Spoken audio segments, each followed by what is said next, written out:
Modi cabinet లో ఆ దిగ్గజ నేతలు కనిపించారా? దేశంలో అత్యంత బలవంతుడైన రాజకీయ నేతగా ప్రస్తుతం మోడీ ఉన్నారు. ఇక ఎగ్జిట్ పోల్స్ అంచనాలు చూస్తే ఖచ్చితంగా మరోసారి బీజేపీ కేంద్రంలో అధికారంలోకి వస్తుందని అంటున్నారు. అంతేకాదు ఆ బిగ్ నెంబర్స్ కనుక జూన్ 4న పోలింగ్ లో కూడా వస్తే మోడీ రాజకీయ బాహుబలిగా మారుతారు అని కూడా అంటున్నారు. మోడీ ఆ విధంగా కనుక పూర్తి బలంతో మూడవసారి దేశ ప్రధాని అయితే ఆయనకు బీజేపీ పార్టీ లోపల బయట కూడా ఎవరు కాదనలేని పరిస్థితి ఉంటుందని అంటున్నారు. మోడీ అంటేనే వ్యూహకర్త. పైగా ఆయన రానున్న కాలాన్ని కూడా ఆలోచించి దానికి తగిన ఎత్తుగడలు వేస్తారు అని చెబుతారు.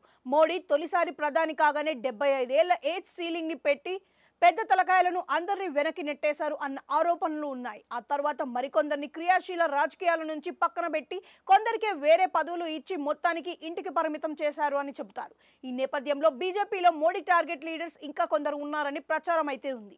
వారిలో ముందు వరుసలోని వచ్చేవారు నితిన్ గడ్కరీ అని అంటారు. ఆయనకు మోడీ మొదటి కేబినెట్ లో ప్రాధాన్యత కలిగిన శాఖలు దక్కిన ఆ తర్వాత 2019లో మాత్రం రహదారులు ఉపరితల రవాణా శాఖ మాత్రమే దక్కింది. దానికి కారణం ఆయన మోడీ కంటే జాతీయ రాజకీయాల్లో సీనియర్, బీజేపీ జాతీయ అధ్యక్ష పదవిని చేపట్టిన వారు, ఆర్ఎస్ఎస్ మద్దతు ఉన్న నేత, ప్రధాని పదవికి గట్టి పోటీదారు. ఎప్పటికైనా బీజేపీకి పూర్తి మెజారిటీ రాకపోతే మోడీకి ఆల్టరేషన్ గా ఉన్న నేత ఆయన అని చెబుతారు. ఇక మోడీ సెకండ్ టెన్యూర్ లో ఆయన ఇండైరెక్ట్ గా ప్రభుత్వం మీద విమర్శలు చేశారు అని చెబుతారు.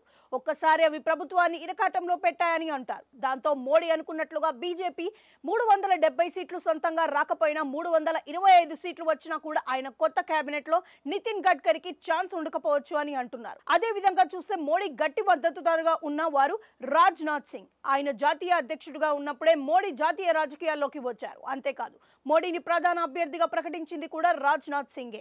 ఆయన మోడీ ఫస్ట్ టర్మ్ లో కీలకమైన హోంశాఖను నిర్వహించారు. రెండవసారి మాత్రం రక్షణ శాఖ ఇచ్చారు. ఈసారి మోడీ ప్రభుత్వం వస్తే ఆయనకు మంత్రి పదవి ఇస్తారా లేదా అన్నది కూడా ఒక డౌట్ అని చెబుతారు. ఎందుకంటే ఆయన సీనియారిటీ, ఆయన యూపీకి చెందిన నేపథ్యం వంటివి ప్రధాన రేసులో పోటీకి దారి తీయవచ్చు అన్నది కూడా అంటున్నారు. ఇక మూడవ వారు యోగి ఆదిత్యనాథ్. ఆయన రెండవసారి యూపీ సీఎం గా గెలిచారు. ఆయన చాలా సమర్థవంతంగా పాలన చేస్తున్నారు. ఆయనకు ఆర్ఎస్ఎస్ సపోర్ట్ ఉంది. ఎప్పటికైనా ఆయన ప్రధాని రేసులోకి వస్తారు అన్న చర్చ కూడా ఉంది. దాంతో ఆయనను సీఎం పదవి నుంచి తప్పిస్తారు అని ప్రచారము ఉంది. ఇదే విషయాన్ని ఆప్ అధినేత అరవింద్ కేజ్రీవాల్ తన ఎన్నికల సభల్లో ప్రచారం చేశారు. మోడీ మళ్లీ గెలిస్తే యోగి మాజీ సీఎం అవుతారని ఆయన చెప్పారు కూడా. ఇవన్నీ ఇప్పుడు ప్రచారంలో ఉన్న విషయాలు. బీజేపీలో చూస్తే మోడీ అమిత్ షాలదే ఆధిపత్యం అన్నట్లుగా ఉన్నది అని అంటున్నారు. మోడీ తర్వాత అమిత్ షాను ప్రధాని చేస్తారు అని ఆప్ అధినేత కేజ్రీవాల్ చెప్పినది కూడా గుర్తు చేసుకుంటున్నారు. అలా ఈ ఇద్దరు అగ్రనేతలు హ్యాట్రిక్ ప్రభుత్వంలో పార్టీ లోపల కూడా పూర్తి ప్రణాళికను చేస్తారు అని అంటున్నారు. చూడాలి మరి ఈ ప్రచారం పుకారంగా ఉండిపోతుందా, నిజమవుతుందా అన్నది.